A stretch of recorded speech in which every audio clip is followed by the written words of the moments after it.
اسرار مصر الامريكيه اهو. كمان هتنزلهم فلوس. وايه تاني؟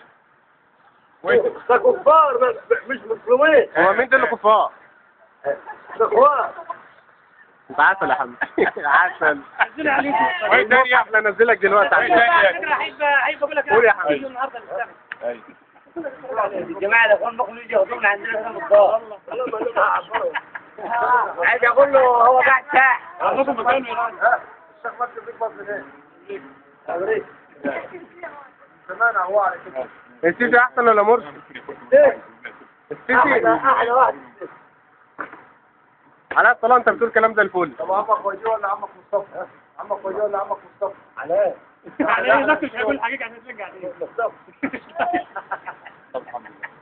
طبعا شوف الثلاثه السته طب 100 طب عمك وجيه. عمل ساعات ده كويس. بقول لك هتشتغل ومستشغل وكده. لعبت العمال. يعني يوم الحمد ده كلامك طلع صوت وصورة دلوقتي هنا. ايامك سويت. كده كافيين على الفيسبوك كمان تيجي تشترك. انت هتروح هتلاقي نفسك في التلفزيون. تعرف لو الاخوان نزلوا الاخوان لو رجعوا تاني هيمسكوا يعتقلوه. بص هو الفيديو ده ينزل على النت، ده انت هتبقى بضغطك بجلاج. نزلوا على النت. ده عندنا هيعملوا فرح. لا هتعرف تشتغل زي هنا ولا هنا. ولا هترش بعد كده بتامين. ليه عشان ايه؟ ما هتحب. الاخوان هيحبسوه. يا طب يجيبوا الاخوان هيحبسوه دلوقتي يا حمدي. حمدي الاخوان هيحبسوه. هو حمد بس سامع يحبسوك هتقول لي مين؟ انا هتقول لي مين يسيبوه؟